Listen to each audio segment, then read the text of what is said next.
welcome to our first tutorial in the series on drawing the full figure. In this series, we'll start out by learning the basic structure of the full figure. Then we'll go on to learn to draw the garments of different categories of saints, including apostles, hierarchs, monastics, soldiers, etc., using the basic principles of drawing garments that we studied in the previous series. To start off with, let's look at the basic structure and proportions of the full figure. In Byzantine iconography, the height of the figure can differ dramatically from one school or period to another. The basic unit of measurement for the figure is the head. It can range from 6 to even 10 or 11 heads, but most often it's around 8 heads, which gives the most graceful dynamic figures, and that is the measurement that we're going to use. There are another two measurements used in drawing figures that we've mentioned before, and that is the nose and the oval. As always, we're going to start off with our axis line. We'll find the top and the bottom of the figure. We draw our axis line, and then we're going to divide that line in half, and in half again over here,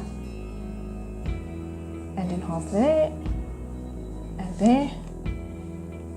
And this bottom half is going to be the legs, which are divided in two. It's not necessary to make these divisions, but here we have 1, 2, 3, 4, 5, 6, 7, 8 heads. Here we have the middle of the figure. This is where our head is going to be. So we divide that in half, and then roughly in half again. This is where our nose is going to be. So it's slightly longer than the chin and the forehead, and the hair and the nose are roughly the same length. And we're going to draw in an oval. Please bear with me because I'm having to draw this at a funny angle to record it.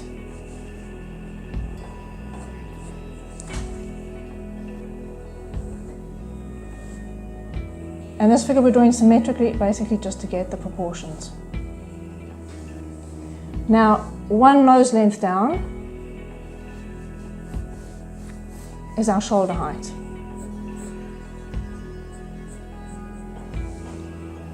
And the length of our neck. We've said before when drawing the half figure that the width of the body is 1.5 heads. So that would be, if we take that measurement, that's the width of the body. So we draw lines down for the width of the body.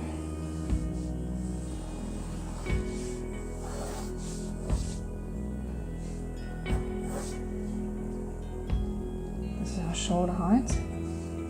Here is our waistline. As we said when drawing the half figure, that the first 3 heads make up our half figure, and we can add a bit more at the bottom. So here's our waistline. Our arms from the shoulder to the elbow are also 1.5 heads. So they come to roughly here.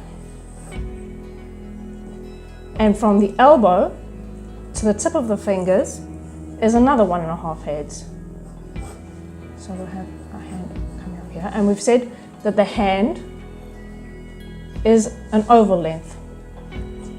So we'll have our hand being approximately an oval length over here.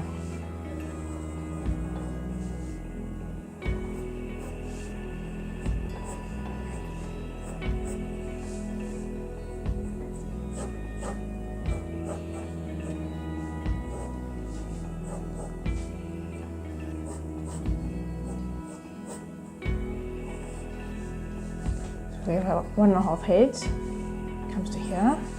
We have our oval length for the palm. And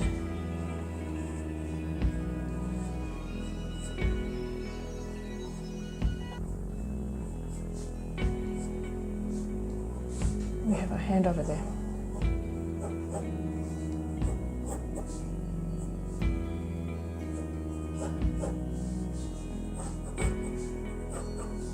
So here we have our waist, the pelvis is over here, and our legs are going to come over here. the knees are going to be at the halfway point over here.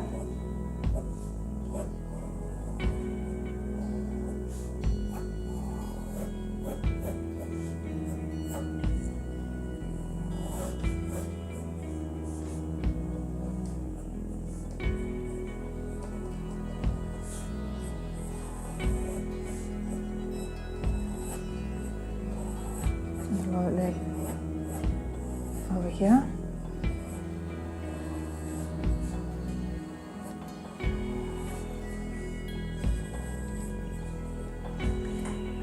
Now the bottom of the foot will be on this line, but the foot itself will usually come below the line.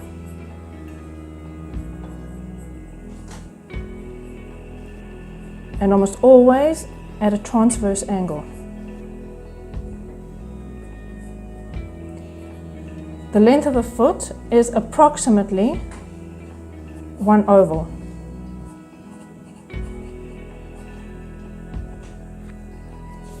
So we've said the length of the top of the arm is 1.5 heads. The length from the elbow to the tips of the finger is 1.5 heads. The length of the forearm is always some give and take, can be from 3 to 3.5 heads, roughly. And then we have our basic figure. And I just want to point out at this point that the position of the elbow, and this is why it's important that we draw the outline, the structure of our figure before we clothe it. Because a lot of inexperienced iconographers have the tendency, if we have a sleeve coming around like this, they'll tend to draw the elbow somewhere over here and the arm coming out at a funny angle over here. But the cloth will still be coming over here. And it makes it look like the arm is amputated and coming out at a very strange angle. So our elbow is over here.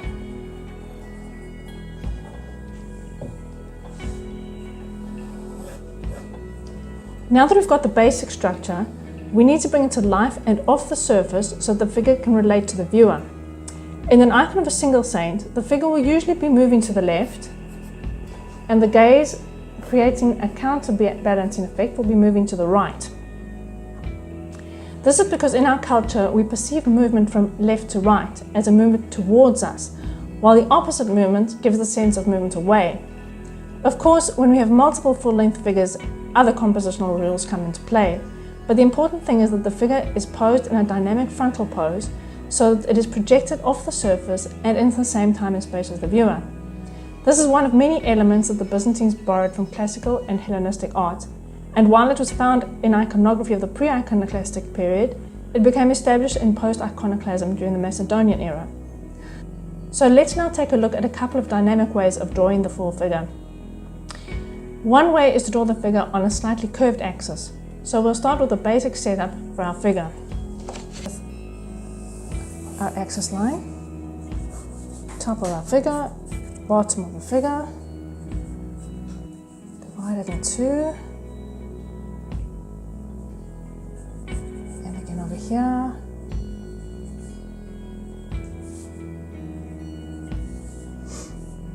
And we're going to make this axis slightly curved. Our head's going to become at a slightly curved axis over here.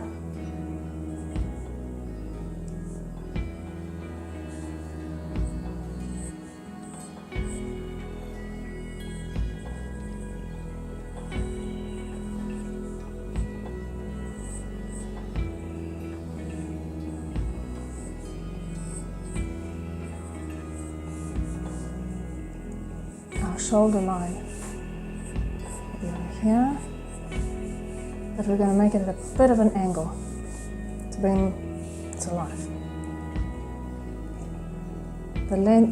The width of our figure is 1.5 heads, and because it's dynamic, it's going to be narrow on this side than this side, and it's going to be coming at an angle on a curve.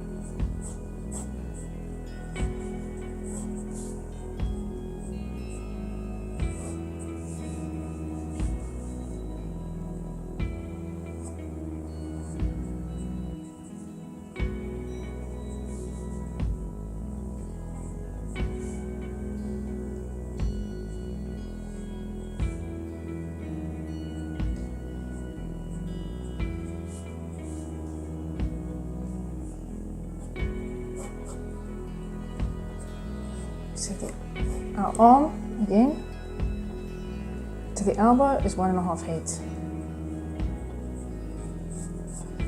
From our elbow to the end of the outstretched hand, again 1.5 heads.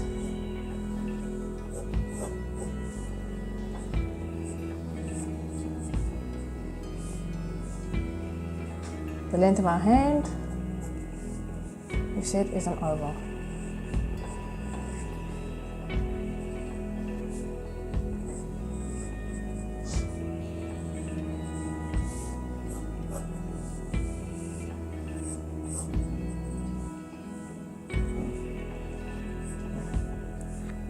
Have this hand coming up like this.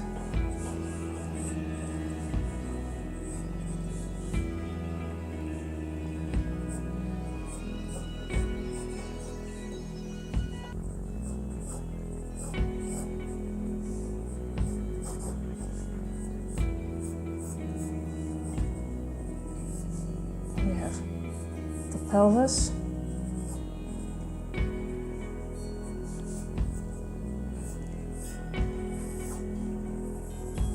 and our leg following the movement of the axis.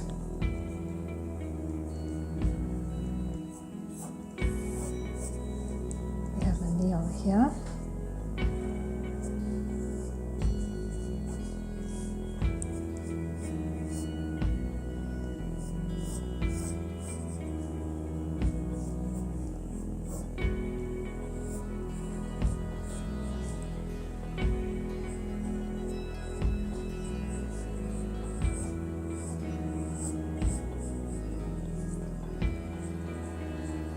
So the heel is on this line,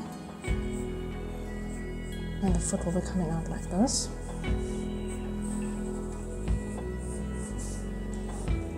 This leg is going to be following this axis.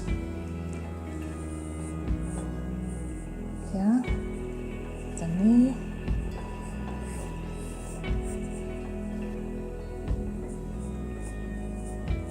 And the leg moving out. This.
And here we have the rough structure for drawing the full figure on a curved axis like this.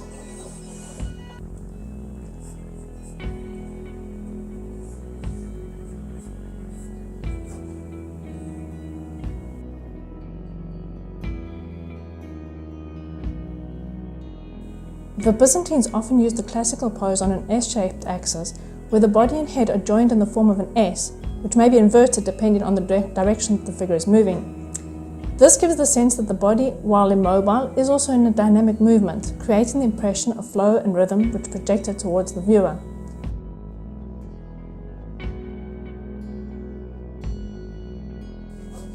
Top of the figure and the bottom, divided in two.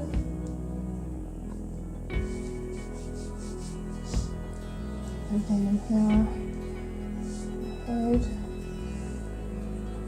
Find the point for the knees. And we're going to draw a slight S.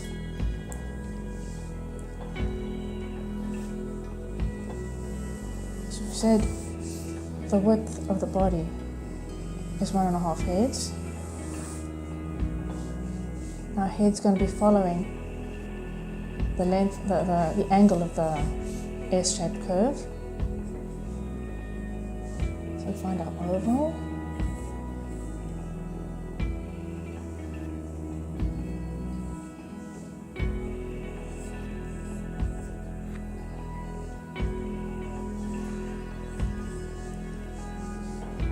Our shoulders are going to be a nose length down here. We have the neck.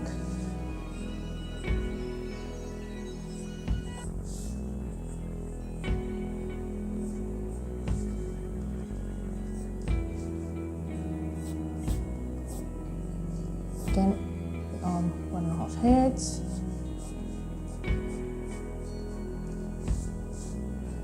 And over here.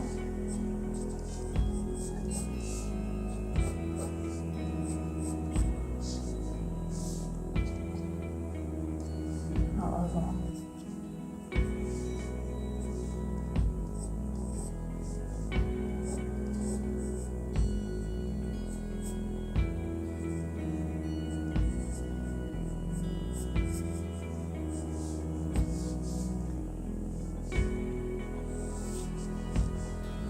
And in the S-shaped figure,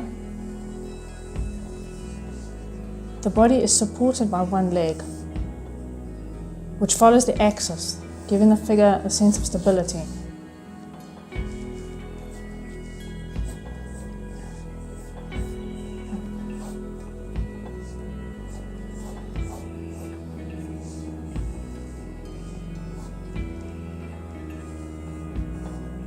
And the knee over here.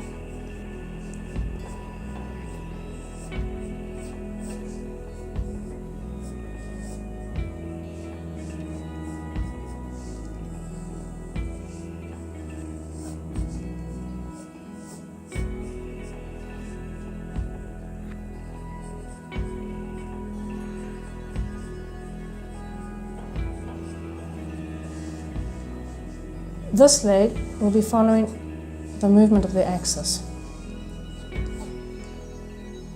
and it's pulled slightly back, moving in the opposite direction of the torso.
apologize for drawing this at a funny angle because I need to record it.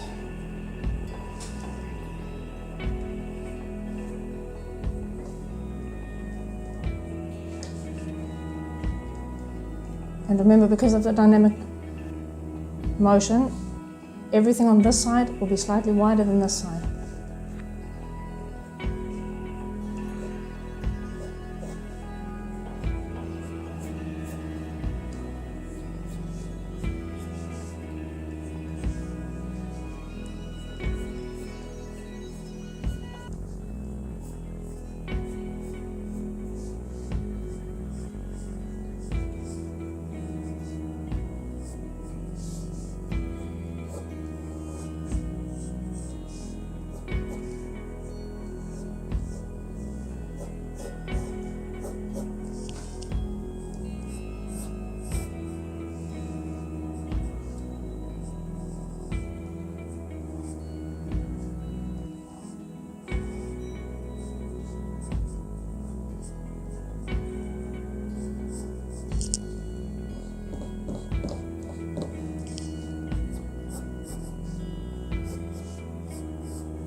So here we have the basic structure of the figure on the S-shaped axis.